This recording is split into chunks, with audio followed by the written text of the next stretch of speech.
आप सभी का शिखर एकेडमी के ऑनलाइन प्लेटफॉर्म पे स्वागत है। और आज हमारे बीच चंपावत जिले के पटवारी भर्ती परीक्षा के जो टॉपर हैं सुनील बुराठी, वो आए हैं। इन्होंने संस्थान का धन्यवाद अदा किया। तो हमने सोचा कि जब ये आए हैं तो क्यों ना आप लोगों के बीच भी इनको लाया जाए, ताकि आप लोग भी जान पाएँ कि परीक्षा कैसे पास की जाती है, परीक्षाओं में जो है उत्तीर्ण होने के लिए कैसी मेहनत चाहिए, कैसे हमें तैयारी करना है।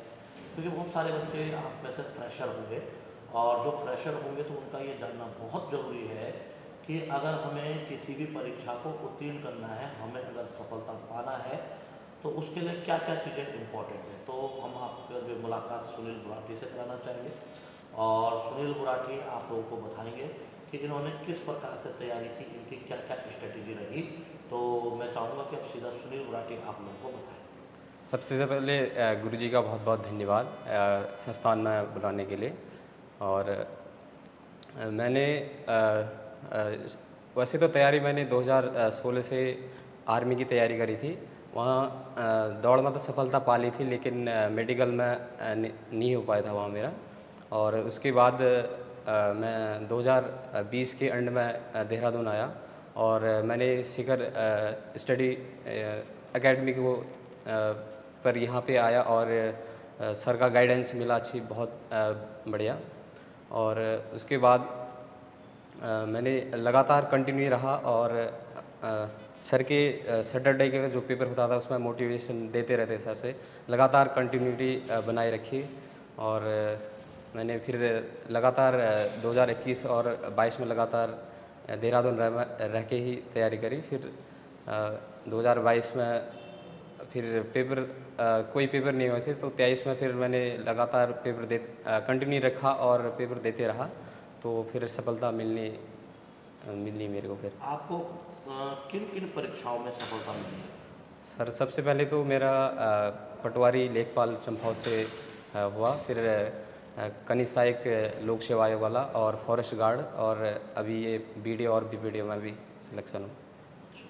आप बच्चों को क्या मैसेज देना चाहेंगे कि जो आने वाले जो हमारे नई पीढ़ी है, जो नए यंग जनरेशन है, जो अभी तैयारी कर रहे हैं या तैयारी में जो आना चाह रहे हैं, तो ये लोग किस प्रकार से तैयारी करें कि इनको सफलता प्राप्त हो?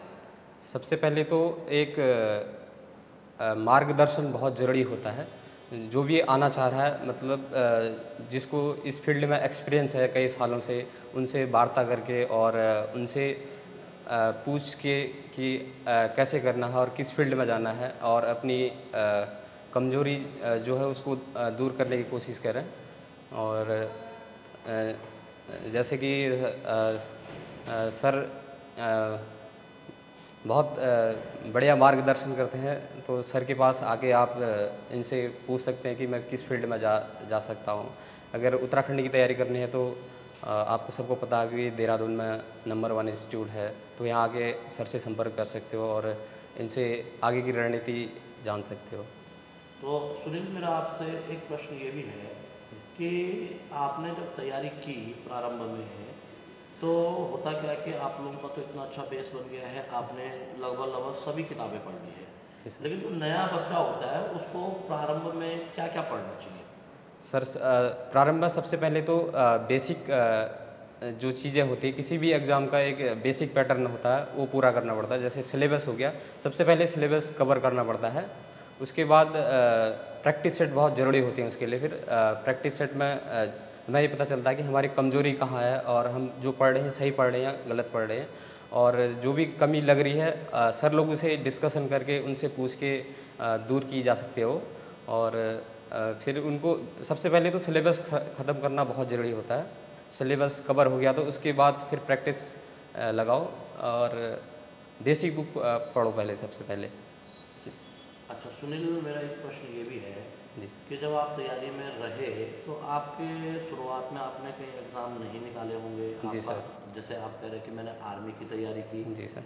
और अक्सर मैं मेडिकल वगैरह में रहता हूँ, है ना। जी सर। तो कई बार हताशा भी होती है। तो जी कोई ना कोई मोड़ ऐसा भी होता है, या कोई ना कोई व्यक्ति लाइफ में ऐसा भी होता है कि जहाँ से आपको लगता है कि नहीं यार, मैं भी कर सकता हूँ, मेरा भी सिलेक्शन हो सकता है, या कहीं से भी आपको कोई मोटिवेशन मिली हो, जी सर। तो वो ऐसा कौन सा कोई दोस्त या कोई साथ का किसी का सिलेक्शन हुआ हो, आपका ना हुआ हो, तो ऐसा कौन सा दौर था वो कि जब आपको लगा कि यार मैं कर सकता हूँ, और आपने मेहनत जो है ज़्यादा की और फिर आपको लगा, आपके अंदर कॉन्फिडेंस आया? तो ऐसा कोई वाक़या आपके साथ अगर हुआ हो जी कि सर। किसी से आपको मोटिवेशन मिली हो, तो आप बता सकते हैं? सर जब मैं आर्मी की तैयारी करता था तब लगातार असफलताएँ मिलती थी, लेकिन सबसे मेन होती है आर्मी में दौड़। तो दौड़ में तो मुझे कॉन्फिडेंस था कि मैं दौड़ हर बार निकाल लेता था, लेकिन मेडिकल में असफल हो जाता था, तो बहुत बुरा लगता था उस टाइम। तो फिर लगातार मैंने 2019 के लास्ट तक आर्मी की भर्ती दी, उसके बाद छोड़ दिया था। बीच में बहुत परेशान रहा। फिर मैंने देहरादून उत्तराखंड की ओर रुख करने की प्रयास किया, तो फिर मैं देहरादून आ गया था। उसके बाद 2021 में कनिसाई का पेपर हुआ था, उसमें मेरा बहुत पीछे रैंक था, लगभग 655 के आसपास था। उस टाइम तैयारी भी उतनी स्टार्टिंग फेस में था मैं, तो अच्छी तैयारी भी नहीं थी, लेकिन मेरा नाम आ गया था। मेरे को ये लग गया था कि मैं सफल तो हो जाऊंगा अगर प्रयास करते रहूँगा। आपने जब फॉरेस्ट गार्ड का ज्वाइनिंग हुई थी, आपने सैटरडे को समारोह रखा था, सबसे लास्ट कोने में मैं भी बैठा था एक। तो आपने वहाँ से मोटिवेशन दिया कि ये लोग भी जैसे आज आप यहाँ बैठे हो, ये भी तुम्हारी ही तरह ऐसे ही क्लासरूम में कभी बैठे थे। उस टाइम भी मेरे प्रैक्टिस सेट आता था यहाँ, तो 50-40 ऐसे नंबर आते थे। तब उस दिन आपसे इतना मोटिवेट हुआ कि आपने कहा कि अगर आपने कंटिन्यू रखे, आज भी कल आप भी इसी जगह आके ये सम्मान पा सकते हो। तो वहाँ से फिर मैंने ठान लिया था कि कंटिन्यूटी रखनी है और सफलता ज़रूर मिल जाएगी। यानी आपकी लाइफ का जो मोमेंट था, वो मोमेंट एक तो मैं कह सकता हूँ कि कनिष्ठ सहायक में जब आपका 650वां का आपने 655 भी रैंक। 655वीं रैंक आई, तो जी एक तो सर। आपको वहाँ से मोटिवेशन मिली। जी सर। दूसरा हमारा जो 2000 मेरे ख्याल से हमने 20 में किया था हाँ, उसमें ना, जो फॉरेस्ट गार्ड का फॉरेस्ट गार्ड का। बच्चे निकले थे, और उसमें हाई कोर्ट वालों को भी हमने हाँ, सम्मानित किया हाँ, था, और आपका प्रवर्तन, और शायद प्रवर्तन वाले भी थे उस जी समय, सर। मुझे याद भी नहीं है पूर्ण रूप से। हाँ, हाँ। और लेकिन हमने 2020 में एक सम्मान समारोह रखा जी था, सर, हाँ। जिसमें लास्ट बहुत क्लास। सारे बच्चे जो है निकले थे। एक तो हमने अभी 2022 में ही, 22 नहीं 23 में, हाँ। हमने 2023 में भी सम्मान समारोह किया था, हमारे जो बहुत सारे बच्चे निकले हैं। हाँ। और इससे पहले हमने 2020 में भी एक बहुत बड़ा कुछ कंपटीशन था, और जी उसमें सर। सम्मान समारोह भी था। जी सर। और उसमें हमारे हाई कोर्ट के जो बच्चे थे, और आपके जो फॉरेस्ट गार्ड के जो बच्चे थे, प्रवर्तन आबकारी, ये भी थे शायद उस समय, जी है ना? जी तो सर। इन जी सभी बच्चों का हमने सम्मान किया था। तो खैर मुझे तो ये बात याद नहीं है कि आपने शायद मेरा मोटिवेशन सुना, या सर। मैंने उस जी दिन सर। जो बातें कही होंगी, क्योंकि अक्सर देखो, मैं तो ये मेरा तो फर्ज है बच्चों को मोटिवेट करना, जी या सर। बच्चों को समझाना कि भाई देखो, आज जो ये बच्चे निकले हैं, आज चंपावत का टॉपर आपके बीच बैठा है, तो कल आप भी जरूर कहीं ना कहीं पे आपका भी कहीं सिलेक्शन होगा, और आप भी कहीं ना कहीं इसी प्रकार से इंटरव्यू दे रहे होंगे। जी सर। तो मुझे ये बात याद नहीं थी, क्योंकि मैं तो भूल भी गया इस बात को कि हमने 2020 का जो सम्मान समारोह किया, तो उसमें मैंने मोटिवेशन, क्योंकि मैं हमेशा देता रहता हूँ, जी सर। तो मैंने जो मोटिवेशन दिया होगा, तो वो आपके जीवन में एक प्रेरणा बनी। जी सर। या आपके सैटरडे के जो पेपर होते हैं, मैं अक्सर सैटरडे में भी बच्चों को समझाता हूँ, मोटिवेट करता हूँ, और इन चीज़ों को आपने अपने दिमाग में बिठाया, और फिर आपने ठान लिया। जी सर। तो खैर मुझे तो ये बात याद भी नहीं थी, पर आपने बताया। तो कहने का अर्थ ये है कि मोटिवेशन भी बच्चों को काफ़ी एक एनर्जी देने का काम करता है। बिल्कुल सर, बिल्कुल। और जो बच्चे शुरुआती दौर में जो टॉपर निकलते हैं, वो भी आपको मोटिवेशन देने का काम करते हैं। जी सर। और इसके अलावा जो आपके साथ के जो निकल जाते हैं, वो भी मोटिवेशन देने का काम करते हैं, है ना? जी सर। तो यानी आपने काफ़ी जगह आप मोटिवेट हुए, आप हमसे या हमारे इंस्टीट्यूट से या हमारे प्रैक्टिस सेट में जो भी हैं, हमारे जितना भी स्टाफ है, क्योंकि हमारा काफ़ी बड़ा स्टाफ है, 10-12 लोगों का टीचिंग स्टाफ है, अदर नॉन टीचिंग स्टाफ है। जी सर। तो आप लगातार जुड़े रहे, है ना? जी और सर। आप करते रहे, तो आज आप सफल हुए, और आपने कई परीक्षाएं निकाली, जी सर। तो हमें भी बहुत खुशी हुई, है ना? और आप चंपावत जिले के टॉपर भी हैं, तो इस बात की भी हमें बहुत प्रसन्नता है कि एक दौर, आप जो जितने भी बच्चे हैं ना तैयारी कर रही है, जी बात सर। जरूर सुनिए कि देखिए, सुनील ने पहले, क्योंकि पहाड़ के बच्चे की देखो एक सबसे बड़ी तमन्ना होती है कि मैं 10 पास करके किसी भी तरीके से फौज में भर्ती हो जाऊँ, जी सर। क्योंकि पहाड़ के बच्चों को मुझे लगता है कि हाँ। तैयारी के बारे में नहीं पता है। पता है, जब मैं 2020 में यहाँ आया, मैं सेंटर की तैयारी करने आया था, लेकिन मुझे पता नहीं था कि उत्तराखंड ग्रुप सी होता क्या है। बहुत कम मतलब फॉर्म भर देने वाला था, ये पता नहीं था ग्रुप सी में ये ऐसा पेपर आता है, क्या आता है, पता ही नहीं था। मतलब उसके बाद जब मैंने यहाँ इंस्टीट्यूट ज्वाइन किया तो उसके बाद चला कि इसमें हिंदी आती है, उत्तराखंड आती है, जीएस आती है, तब उसके बाद मैंने एक बुक पढ़नी स्टार्ट करी। हाँ, तो मैं यही कहना चाह रहा कि आपको भी पहले तैयारी के बारे में नहीं पता जी था। सर, अब तो बिल्कुल। फिर भी देखो हाँ, ऑनलाइन अब तो डिजिटल बहुत। प्लेटफॉर्म हो गए हैं, जी सर। लोग जान पा रहे हैं। लेकिन हाँ। एक इनका भी दौर था या पहले का भी दौर था कि जिस समय कोई संसाधनों की बहुत कमी थी। आज के हाँ। डेट में देखो सभी प्रकार के संसाधन है, बच्चा गांव में भी रह के तैयारी कर सकता है। ऑनलाइन प्लेटफॉर्म है, आप हाँ। कोई भी ऑनलाइन प्लेटफॉर्म यूज़ करो, वहाँ से आप तैयारी करते हैं। दुनिया भर के यूट्यूब चैनल है, आप वहाँ से पढ़ सकते हैं। लेकिन और आपको जो भी पद निकलते हैं उसकी भी सब जानकारी मिल जाती है। लेकिन प्रारंभिक दौर में क्या होता था कि उत्तराखंड में लोगों को तैयारी के बारे में नहीं पता होता। और मेरे जी ख्याल सर। से आज भी बहुत सारे ग्रामीण क्षेत्रों में लोग हैं बिल्कुल जिनको सर। नहीं पता कि तैयारी नाम की भी कोई चीज़ होती हमारे है। गांव में तो उत्तराखंड में ऐसे जॉब निकालते हैं कि पता भी नहीं है उन्हें। ऐसे ग्रुप सी में से थ्रू जाने वाला मैं अपने गांव से पहला हूं। और अभी भी लोग उनको पता नहीं है कि किस चीज़ में निकला। उनको लगता है कि बहुत बड़ा आदमी बन गया, जो कि पटवारी 2800 ग्रेड पे है उनको। और मेरी माता जी को खुद पता नहीं है कि अभी उत्तराखंड में जॉब लगती कैसे है, क्या है करके।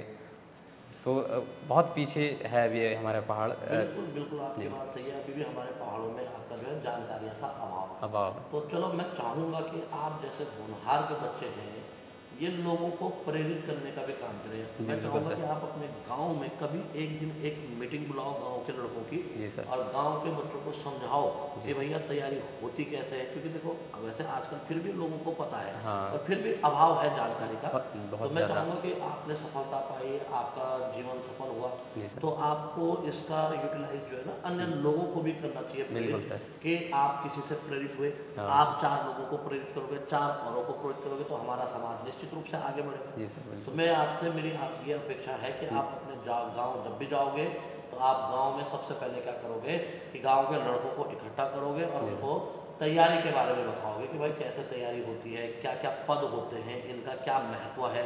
अच्छा, इनमें आपका क्या है, पे स्केल क्या है। क्योंकि देखो ये चीज़ें भी इंपॉर्टेंट होती है। बच्चे बिल्कुल को सर। पता तो चले कि हम सरकारी नौकरी करेंगे तो यार हाँ। हमारा आर्थिक स्थिति सुधरेगी। जी तो सर। मेरी आपसे अपेक्षा है कि आप निश्चित तौर पे आप जब गांव जाओगे, या गांव ही जरूरी नहीं, जी। आप कल के डेट में जिस भी क्षेत्र में जहाँ भी नौकरी करोगे, आप पटवारी जाओगे, जी है ना, सर। और अपने क्षेत्र जिस भी क्षेत्र में आपकी नियुक्ति होगी, जहाँ आपकी ड्यूटी होगी, आप उन क्षेत्र के बच्चों को भी प्रेरित करने का काम करेंगे। तो बिल्कुल मैं सर। चाहूँगा कि आप ये काम जरूर करिएगा। बिल्कुल सर, बिल्कुल। बाकी कुछ लास्ट मैसेज बच्चों के लिए? मैं अभी जो भी दोस्त देख रहे हैं, मेरे छोटे बड़े भाई बहन, और जिनको इस अभी हाल ही में जो परीक्षा में सफलता नहीं मेरी नहीं मिल पाई, बहुत से दोस्तों का फेसबुक में मैसेज भी आए हैं कि आप क्या कर रहे हैं। अभी ये टाइम है जो कोई पेपर अभी सामने है नहीं। बंदी रक्षक है, जिनका बंदी रक्षक उनका ठीक है, लेकिन जो भी अभी नई तैयारी कर रहा है, ये टाइम है जब आप एक लगातार पढ़ते रहेंगे और अच्छे बुक्स पढ़ेंगे अभी इस टाइम, तो निश्चिंत ही आपको सफलता ज़रूर मिलेगी। एक बार आप कंटिन्यू बनाए रखें और सफलता ज़रूर मिलेगी आपको। तो चलिए, धन्यवाद। आप लोगों धन्यवाद से सर। आज फिर किसी और से मुलाकात करेंगे, किसी अन्य छात्र से। क्योंकि मेरा भी एक मकसद है कि मैं जितने भी बच्चे हैं, देखो सभी बच्चे तो पॉसिबल नहीं होते, क्योंकि कुछ आप आते हैं, कुछ नहीं आ पाते, लेकिन जो भी आप आएंगे वो उन सभी से मैं मुलाकात कराऊंगा, और आप लोगों को जो भी ये लोग इन्फॉर्मेशन देंगे अपने इस बारे में, अपनी तैयारी के बारे में, वो बातें आप तक पहुँचे, ताकि आप लोग भी अपने भविष्य को सिक्योर कर पाए, और आपके अंदर भी एक एनर्जी आए कि भैया जब सुनील बुराटी कर सकता है तो हम क्यों नहीं कर सकते, है ना। सुनील बुराटी भी आपकी ही तरह था, आपकी ही तरह भर्ती के लिए दौड़ लगाता था, है ना। पहाड़ का बच्चा है, और पहाड़ में आपका क्या है कि पहाड़ के बच्चे का एक ही सपना होता है कि फौज में भर्ती हो जाए। परंतु सत्य ये भी है बच्चों कि हर कोई भी भर्ती नहीं हो पाता, है ना। हर कोई व्यक्ति भी भर्ती नहीं हो पाएगा, कहीं ना कहीं कुछ न कुछ कमियां होती हैं जिस कारण रह जाते हैं। तो आप हताश मत होइए, क्योंकि मैं ये भी देख रहा हूँ कई बार बच्चे हमारे पहाड़ पे भर्ती नहीं हो पाते, तो वो कुछ गलत कदम उठाते हैं। तो तो आप ऐसा काम कभी मत करिएगा। और आप सीखिएगा सुनील बुराठी से कि सुनील बुराठी ने भी भर्ती के बहुत प्रयास किए, लेकिन भर्ती नहीं हो पाया, परंतु उसने हार नहीं मानी, उसने हिम्मत नहीं मानी, और फिर वो देहरादून आया, उसको पता चला कि तैयारी क्या होती है, कैसे होती है। उसने बहुत सारे मोटिवेशनल हमारे जो स्पीच हैं उन पे ध्यान दिया, उनसे अपने आप को मोटिवेट किया, और फिर उसके बाद आपका आज आप देखते हैं सुनील ने कई सारे एग्जाम निकाले। तो चलो फिर आपको फिर किसी और दिन किसी अन्य व्यक्ति से मिलाएंगे, अन्य छात्र से मिलाएंगे। बाकी सुनील को भी बहुत बहुत बधाई। धन्यवाद सर। तो चलिए।